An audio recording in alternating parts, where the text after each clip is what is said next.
Assalamualaikum warahmatullahi wabarakatuh. Kembali lagi kawan di Legenda Catur Dunia. Masih dari kejuaraan dunia antar tim Rapid dan Blitz 2025 hari ketiga. Artinya sesi Rapid ini sudah selesai. Dan pemenang sesi Rapid ini adalah tim MGD1 yang diperkuat oleh Arjun. Dan ada Pentala Hari Krishna, Mates Blue Bomb, Pranav, dan lain-lain kawan. Selamat buat tim MGD1 yang menjadi pemenang. Untuk runner-up-nya timnya Levon Aronian, tim Hexamin menempati posisi kedua. Nah, saya tak perlu lagi menunjukkan hasil-hasil yang lain. Langsung ke papan analisis. Ada game yang cukup menarik kawan. Dari battle pecatur muda antara Alireza Firoza versus Nordibek Abdussatrop. Mereka berjumpa di babak terakhir di papan 1. Nah, di sini kawan, pertarungan dua pecatur muda Alireza versus Abdussatrop yang hanya selisih 2 atau 3 tahun ya umur mereka berdua ini. Alireza Firoza tidak bermain penuh kawan, dia hanya bermain 11 babak. Dia memetik 8 kali menang, 2 kali kalah dan 1 kali remis, mendapatkan 8,5 poin. Ini membuat Alireza Firoza mendapatkan medali emas untuk papan 1. Posisi kedua ada Nordibek Abdussatrop ini kawan. Dia bermain penuh hanya memetik 8 poin dari 12 game yang dia mainkan. Oke, di sini mereka bermain dengan Sicilian Defense, kemudian Nordibek Abdussatrop melanjutkan dengan pion G6, Hyper Accelerated Dragon dari Nordibek Abdussatrop. Tentu pion D4 Sicilian terbuka kita dapat. Nah, kuda C6 atau gajah G7 terlebih dahulu merupakan dua langkah favorit. Tentu setelah kalian buka ruang Fiacento, gajah G7 merupakan opsi yang paling sering diambil. Kuda C6 ini juga masih langkah utama di permainan Hyper Accelerated Dragon. Nah, apa yang mesti kalian lakukan di sini? Dua opsi favorit bagi putih dengan pion C4 atau kuda C3. Pion C4 dipilih oleh Alireza Firoza. Kalaupun kalian ingin melanjutkan dengan kuda C3 terlebih dahulu, kalian blokade pion C sementara kawan. Hitam tentu akan melanjutkan pengembangan-pengembangan ya. Kalian juga bisa melanjutkan pengembangan-pengembangan, yaitu untuk proteksi kuda dari serangan dua perwira hitam ini. Ya, hitam melanjutkan pengembangan sisi rajanya. Kalian juga keluarkan gajah terang untuk percepat rokade di langkah berikutnya kawan. Nah, kalian bisa tarik mundur sementara, ini paling banyak. Karena kenapa? Jika kalian langsung rokade di posisi ini kawan, nah biasanya pion D6 akan dilanjutkan oleh hitam. Tapi bisa saja hitam melanjutkan pertukaran kuda pukul kuda terlebih dahulu. Oke, itulah jalur untuk kuda C3. Alireza ingin langsung bermain dengan pionnya kawan. Perkuat petak D5 ini tidak menghalangi laju pion lagi kawan saat kuda nanti berkembang petak C3. Ada gajah G7, gajah E3 terlebih dahulu support kuda D4. Ada menteri B6 menekan kuda ini 3 kali kawan, juga mengincar pionnya dari petak B2. Jadi di sini kuda B5 terlebih dahulu, blokade ancaman terhadap pion berbalik, ancam menteri punya tempo. Menteri A5 cek, kuda C3 ya untuk blokade, dan pion D6 baru sekarang dimainkan oleh Abdussatrop. Alireza melanjutkan pengembangan gajah E2, menteri B4 mengincar pion. Di sini ada menteri C1, backup pion, dan bersama gajah kawan satu diagonal. Sekarang gajah D4. Gajah F4 menolak pertukaran. Ya, sepertinya engine tidak menyukainya. Langkah untuk menolak pertukaran. Engine menyarankan untuk rokade ataupun langsung jual beli di sini. Nah, baru kalian tempatkan gajah di petak D3. Oke, dengan gajah F4, kuda F6 melanjutkan pengembangan. Selanjutnya kuda D2. Dan di sini ada gajah caplok pion. Maksud saya, gajah caplok kuda diambil balik oleh pion. Pagi-pagi banyak sekali yang ngajak main. Tadi sudah ada 2 orang, sekarang ada lagi saat rekaman kawan. Maaf kawan kalau saat rekaman nggak bisa ngeladeni kalian ya. Oke, ancam menteri mundur ke A5, benteng B1, menyerahkan pion. Nah, di sini rokade pilihan Abdussatrop. Kenapa nggak caplok saja? Kalian biasanya suka caplok-caplok ya. Caplok-caplok masalahnya benteng nih kawan ya. Kalian nggak bisa kemana-mana lagi. Oke, cukup simpel ya jebakannya. Tentu tidak berlaku buat Abdussatrop. Dia memilih rokade pendek, Alireza rokade, gajah E6 menarget pion yang di sini melanjutkan pengembangan, koneksikan 2 benteng, dan Alireza korbankan pion C5.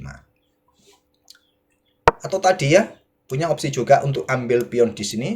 Nanti ada kuda D7 kawan, jawaban hitam menurut engine. Oke, dengan pion C5, langkah kuatnya kawan, dan ditolak dengan pion D5. Lagi-lagi, kenapa si pion ini nggak mau ambil? Kalau mau ambil ya menggunakan pion D ya, paling aman. Menggunakan menteri di sini, nanti ada benteng B5. Nggak mau ambil, dorong maju pion D5 langkah terbaik, dan bisa meluncur saja. Pion diambil oleh benteng, tapi memilih dengan pion E5 terlebih dahulu. Di sini kuda E4, caplok, ambil, dan menteri E3. Proteksi pion dulu sebelum benteng meluncur. Jadi Abdus Satrop ambil pion A2, benteng A1, menteri naik ke B3, kemudian pion H4. Lanjut Alireza. Ya, Alireza ini sangat berani untuk dorong-dorong pion kawan. Idenya tentu untuk membongkar struktur pion ini dan juga sembari memberikan ruang pergerakan bagi raja sesegera mungkin. Ada pion H5, benteng FB1, menteri C2, kemudian baru benteng ambil pion B7. Lanjut Alireza. Benteng AB8 menantang pertukaran, tolak dengan benteng C1 dulu, usir menteri. Ternyata Abdus Satrop korbankan menterinya kawan. Opsi yang lain, menteri ini lari saja yang kuat. Belum saatnya untuk melakukan jual beli. Mungkin nanti ada gajah bergerak ke petak B5 kawan. Sorry. Kalau menteri lari ke sini, nanti ada gajah ke B5. Mungkin inilah yang nggak disukai ya. Mungkin ini yang nggak disukai. Oke, langsung saja caplok benteng C1. Menteri ambil balik, benteng pukul benteng, menukarkan menterinya dengan 2 benteng. Kemudian menteri ke C2. Maaf keselak. Menteri ke C2 menarget pion langkah kuat kawan. Memilih menteri ke A1. Benteng B3. Langkah kuat lainnya benteng D8 kawan. Coba menempati lajur-lajur yang terbuka penuh ini. Oke, dengan benteng B3, menteri A4 melepaskan pion yang di sini, menarget pion yang di sini, menarget kuda yang di sini. Benteng C8 dan seperti yang ditunjukkan garis biru, gajah A6 langkah terkuat, memilih gajah ke B5 saja, tetap menarget kuda. Dan pion E3, jawaban terbaik kawan. Kenapa pion E3? Kalau di sini, maka benteng B1 cek, lari ke petak H2, dan tentu pion E3. Kalau pion ini dicaplok oleh gajah, anggap contoh, ya kalian bisa ambil pion E5. Kalau dicaplok menggunakan pion, berikutnya kuda ini baru lari ke petak B8. Cukup menarik. Oke, di sini Abdus Satrop memilih untuk ambil pion E5 dengan kuda korban sementara diterima. Inilah ide dari Abdus Satrop untuk garbu 2 perwira atau 2 gajah ini. Menteri ke petak D4 terlebih dahulu yang kuat sebelum nanti juga menarget pion yang di belakang.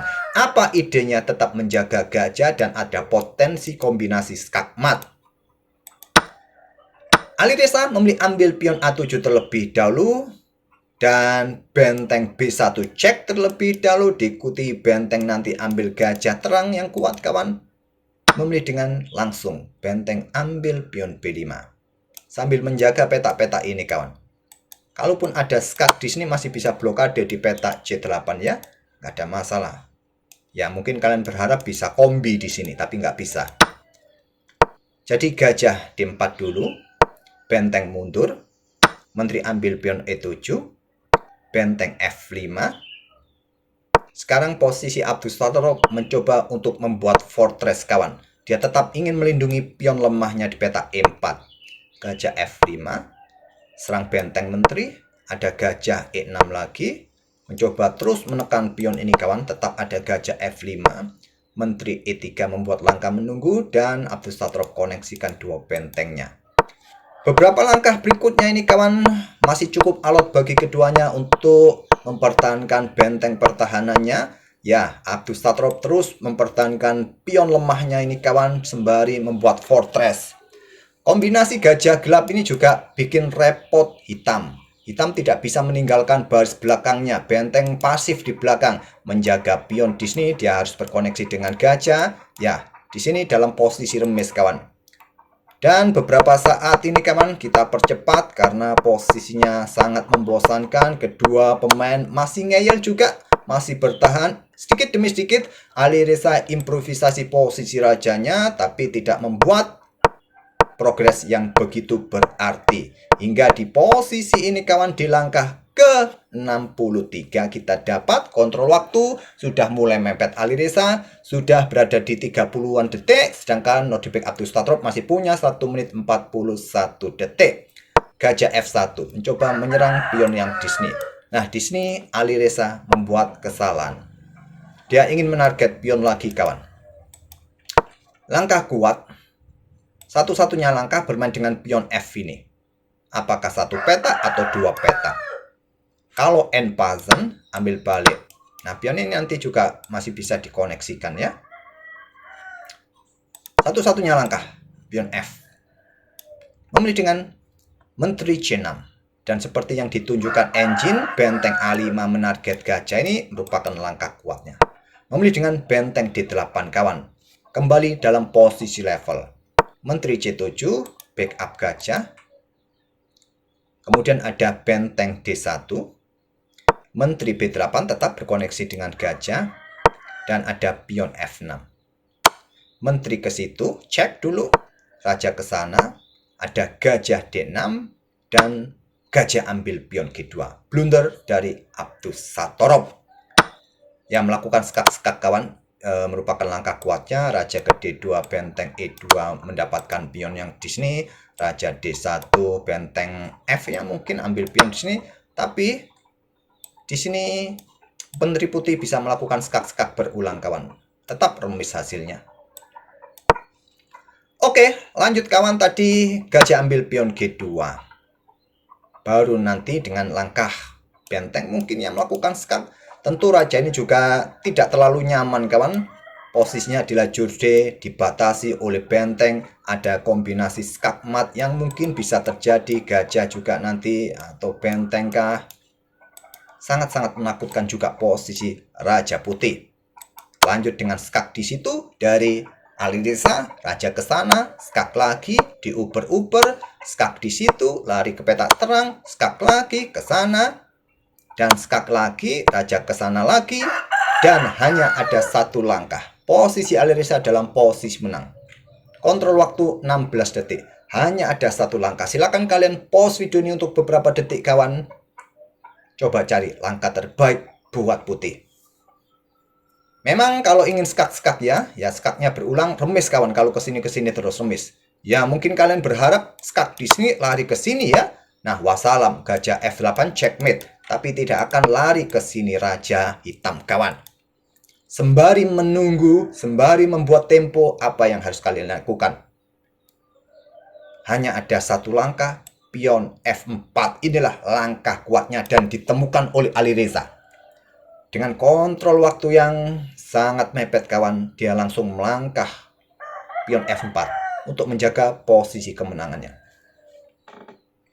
Kenapa nggak bergerak ke sini saja? Skak dulu, raja ke sana, diikuti gajah, terlambat kawan. Karena benteng D3 cek ya. Raja ke E2, diikuti gajah F3 cek, raja ke sini, diikuti benteng checkmate. Itulah masalahnya.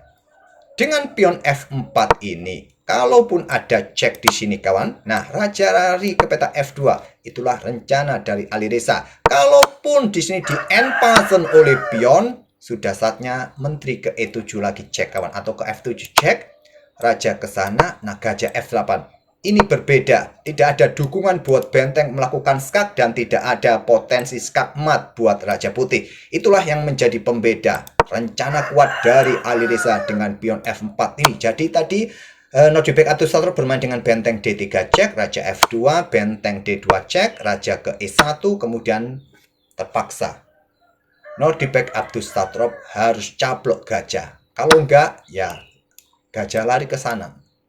Kombinya skakmat di petak G7. Jadi terpaksa dicaplok saja, ambil balik, kita temui permanen endgame menteri versus benteng plus gajah. Ya sejak tadi kita sudah masuk permanen endgame sebetulnya, cuma komposisinya hitam sedikit lebih kuat, sepasang benteng plus gajah.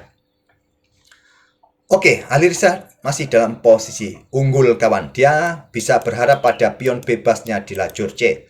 Lanjut, pion E3 atau juga gajah H3 menurut engine yang kuat. Oke, dorong pion, ingin segera promosi tapi masih ada raja ya. Menteri E7 cek, raja ke G8. Pion mulai dorong, ada gajah F3. Baru sekarang menteri caplok, pion ancam gajah, gajah G4. Dan di sini pion, maksud saya menteri E7. Pion G5. Dan Alireza membuat kesalahan kawan. Caplok menggunakan pion F. Wassalam dengan benteng. Sama halnya saat Abdus Sator bertemu dengan Magnus Carlsen ya di kejuaraan dunia rapid dan blitz tahun lalu kawan. Dalam posisi menang, Magnus Carlsen kena tusuk bentengnya Abdus Sator. Ya, ini mengulangi hal yang sama saat itu. Saat ada pion ini didorong maju dengan pion H kawan, ambilnya terlebih dahulu, pion ambil balik. Nah, kalian bisa melanjutkan sekarang ambil langsung juga. Tidak ada dukungan buat benteng ya. Kok bisa Alireza.